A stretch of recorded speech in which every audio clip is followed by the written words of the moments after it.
Et je disais que hier soir, quand j'arrivais à l'aéroport à Montréal, je descends de l'avion, le jet lag, ça fait 3 semaines que je quittais chez moi, je sais pas plus très bien où je suis. Et j'arrive au contrôle et il y a les policiers de douane qui me demandent le passeport. Je donne le passeport, ils me demandent combien de temps vous allez rester au Canada. Je dis 3 jours.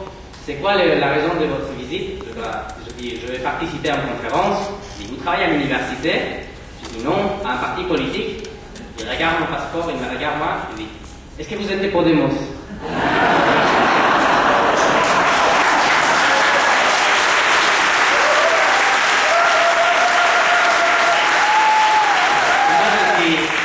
Oui, vous nous connaissez. Et il me dit, je vous souhaite tous les courages du monde. Il faut que vous changiez les choses là-bas pour que les choses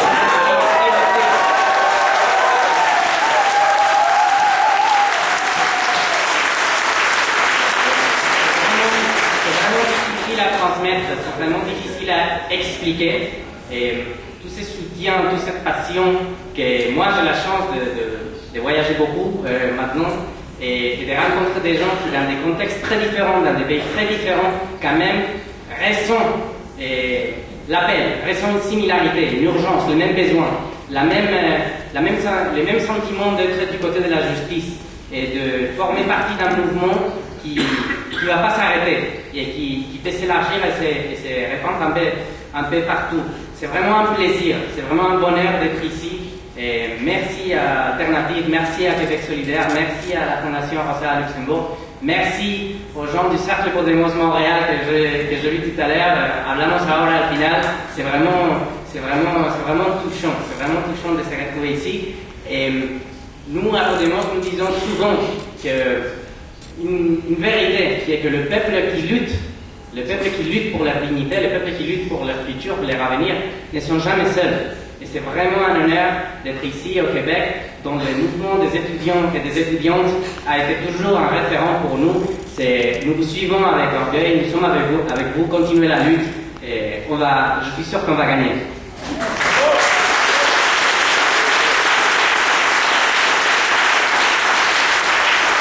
Le bonheur d'être ici est seulement multiplié parce qu'aujourd'hui, pour nous, c'est un jour historique.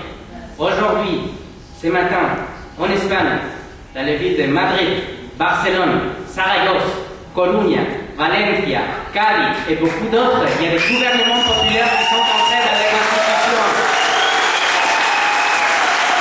Aujourd'hui, en Espagne, un très long mouvement de résistance et de construction populaire a fait les pas en avant que nous demandions et sont entrés dans les institutions. Cela veut dire qu'à partir de demain, la police, par exemple de Madrid, ne va plus participer dans ces opérations honteuses qui ont chassé un demi-million de familles de leur maison. La police ne va plus contribuer à cela. Par contre, la police, à partir de demain, va poursuivre les responsables de la crise économique qui ont subi les travailleurs et les travailleuses dans notre pays. La police, à partir de demain, sera au service des citoyens. Cela veut dire aussi qu'à partir de demain, c'est des gens normaux qui entrent dans les institutions, des étudiants, des travailleurs, des gens à la retraite, des précaires, des gens qui ont émigré et qui ont figurancé en Espagne. Et à partir de ces mouvements, à partir du moment où le peuple a dit ça suffit, ça suffit. C'est des gens que la première chose qu'ils ont fait, c'est limiter leur salaire et renoncer à tous les privilèges dont jouit la classe politique, en matière de retraite, en matière de voyage, en matière d'honoraires. C'est fini. On a dit 3 salaires minimum, maximum.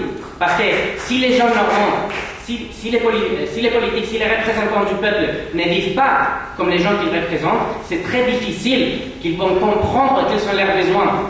C'est très difficile de le faire.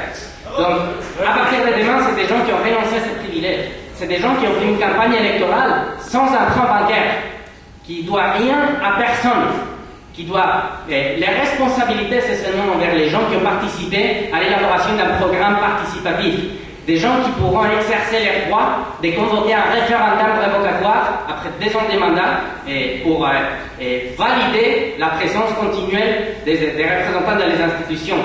des gens qui vont se soumettre à des mécanismes de participation et de décision et en tout ce qui concerne les matières de logement, de santé, d'éducation, d'infrastructure, toutes les choses qui affectent la vie quotidienne des citoyens doivent être dans les mains des citoyens qui doivent pouvoir décider du sort des politiques publiques.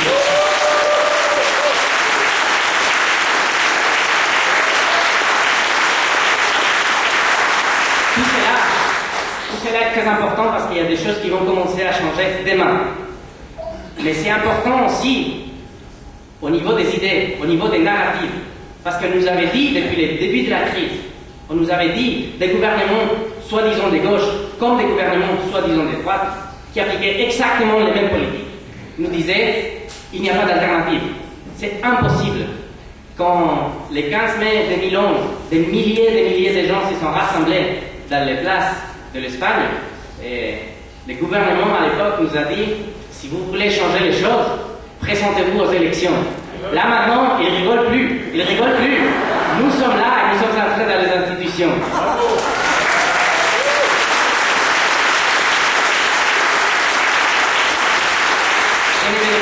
Je ne vais pas beaucoup insister sur la question des chiffres. Yanis a donné des chiffres épouvantables, horribles, qui transmettent la réalité sociale en Grèce. Les chiffres en Espagne sont semblables. En Espagne, le chômage atteint 25% de la population, c'est plus de 50% pour les jeunes qui ont dû émigrer par des centaines de milliers. Mais je vais simplement vous donner deux chiffres. Le nombre de millionnaires en Espagne depuis le début de la crise est augmenté de 36%. En Espagne maintenant, il y a 33%, un tiers des familles qui vivent au-dessus du taux de pauvreté. C'est le deux chiffres de la crise. Ce n'est pas vrai, ce n'est pas une crise, c'est une redistribution massive des richesses qui génère de la misère, qui génère de l'exclusion et qui génère une majorité sociale, une masse sociale qui est dépourvue de la condition de citoyenneté. Parce que quand on n'a pas garanti les droits basiques, fondamentaux, les droits sociaux, les services publics, l'éducation, la santé, les retraites, on ne peut pas s'appeler citoyen. Quand on vit dans la peur est incompatible avec la condition de citoyenneté. Quand on vit dans la peur de perdre son logement, de perdre son travail, de ne pas avoir une retraite, comment peut-on penser, même, comment peut-on concevoir d'avoir une existence publique dans une démocratie qui n'est pas le fait de choisir tous les 4 ans entre A ou B, entre les partis A ou les partis B. La démocratie a des bases matérielles, qui sont les droits sociaux, qui sont les services publics. Et quand on attaque les bases matérielles de la démocratie, on attaque la démocratie elle-même. La logique de l'austérité qui a été appliquée par des partis de signes politiques contraires est une menace pour la démocratie. Ce que nous avons dit, c'est qu'il y a un référendum dans ces élections. On ne choisit pas un gouvernement comme les autres. Il faut faire un choix entre deux camps. Il y a les camps de la démocratie et il y a les camps de l'austérité. Et la majorité du peuple espagnol a dit on est pour la démocratie. Et c'est ce qu'on va faire au mois de novembre, aux élections générales. On va aller vers ces référendums en disant nous sommes là, le peuple s'est mobilisé, le peuple s'est articulé. Plus jamais un pays sans son peuple. Plus jamais. Bravo!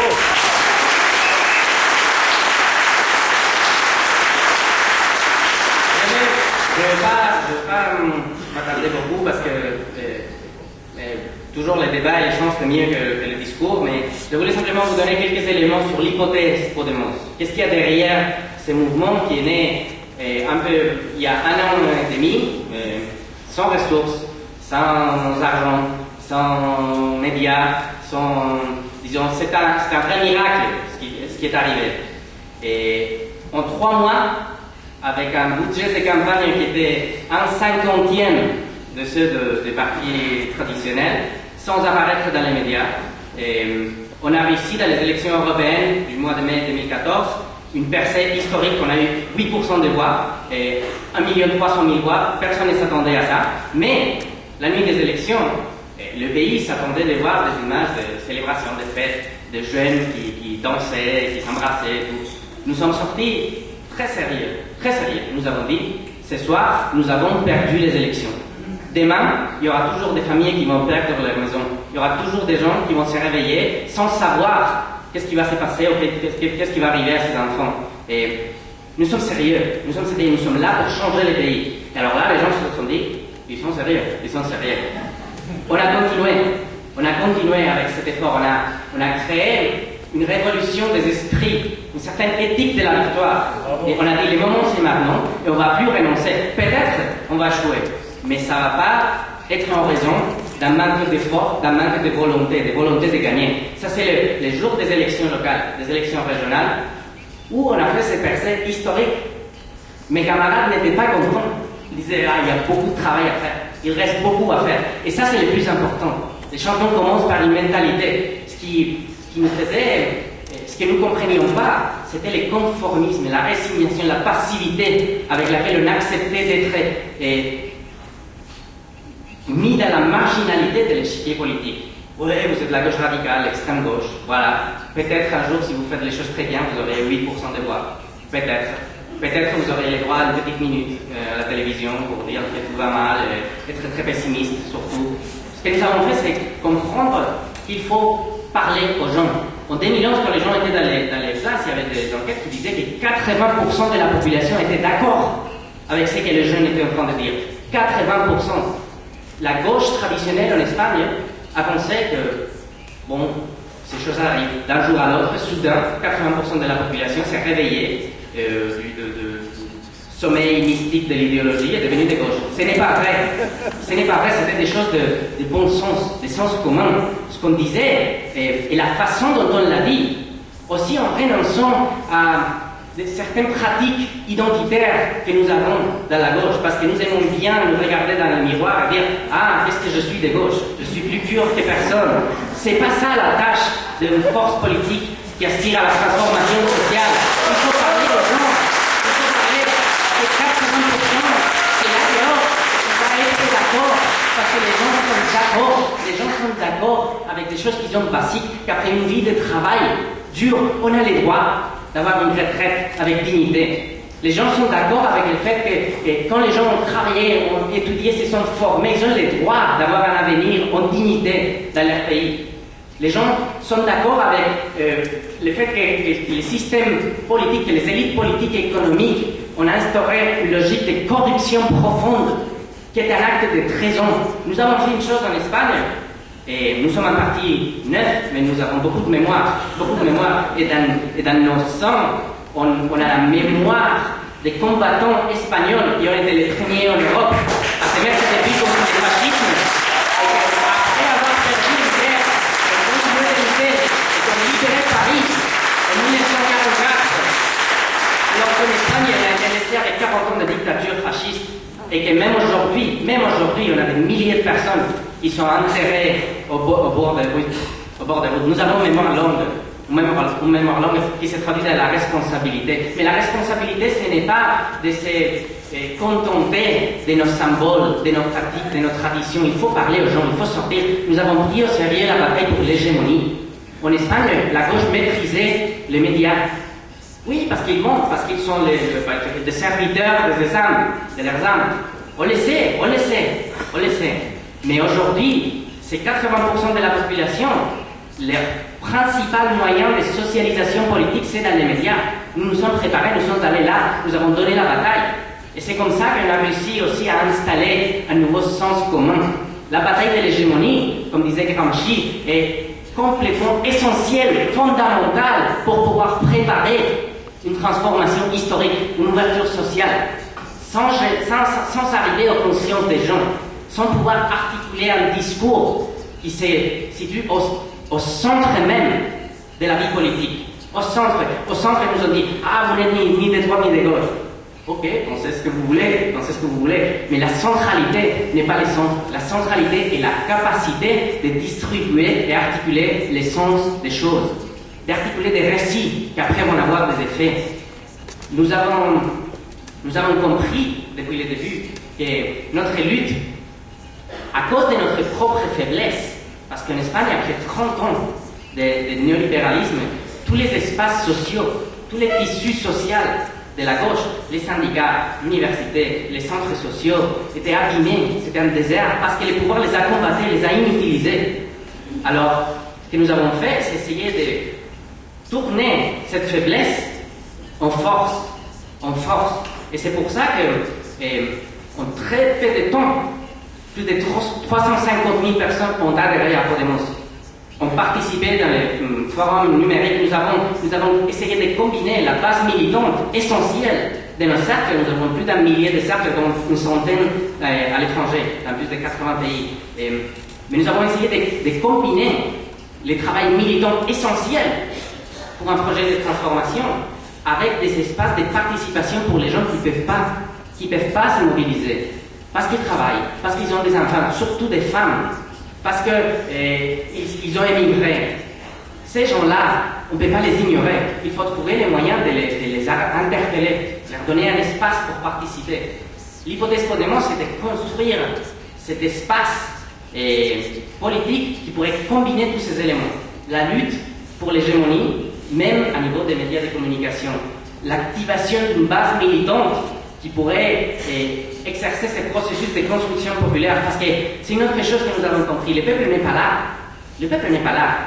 Attendons les grands soirs. Le peuple s'est construit dans le processus de mobilisation. Le peuple se donne une identité, une volonté en se mobilisant.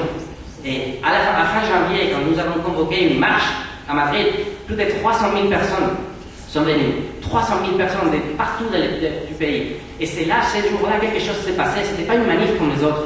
C'était pas une manif comme les autres. C'était un collectif qui se donne une identité, une volonté, qui se signale des objectifs. Il faut savoir combiner tous ces éléments. Tous ces éléments. Le défi est immense. Ça n'a pas été facile. Et c'est vrai qu'il y a beaucoup de tensions dans la forme d'organisation. C'est normal. On essaye de combiner tous ces éléments différents, des éléments verticaux, des éléments horizontaux, des éléments de profondeur populaire et démocratique. Ce n'est pas facile. Mais aujourd'hui, après ces élections locales et régionales, nous avons 6 mois jusqu'aux élections générales au mois de novembre. 6 mois. 6 mois de mobilisation permanente. 6 mois d'interpellation, de communication avec tous les acteurs sociaux, surtout ceux qui ne sont pas encore convaincus. Nous avons 6 mois pour soutenir, pour soutenir nos amis du gouvernement grec qui mène une bataille qui sera décisive pour l'avenir de l'Europe. Pas seulement pour l'avenir de ces gouvernements grecs, pas pour l'avenir du peuple grec, pour le sort de la démocratie. Parce que ce qui se passe en Grèce, c'est que les institutions de la Troïka sont en train de faire, c'est essayer de faire chuter ces gouvernements, de les faire tomber. Pourquoi? Parce que ce que Syriza a montré, et ce que nous avons 6 mois pour essayer de faire nous-mêmes, c'est que, bon, après tout, il y a une alternative. Mais l'alternative peut se construire seulement quand c'est les jeunes normands qui font un pas en avant et qui décident de prendre le pouvoir dans leurs mains. Dernière chose. J'ai parlé avant de l'éthique de la victoire et du courage. En Espagne, nous disons souvent on disait au début que la peur devait changer de camp. Comme la peur est incompatible avec la condition de citoyenneté, nous disions les choses ne pourront pas changer jusqu'à ce que ça sera eux qui auront peur. Là maintenant, en Espagne, il y a beaucoup de gens qui ont très peur. Et ça, on le voit tous les jours.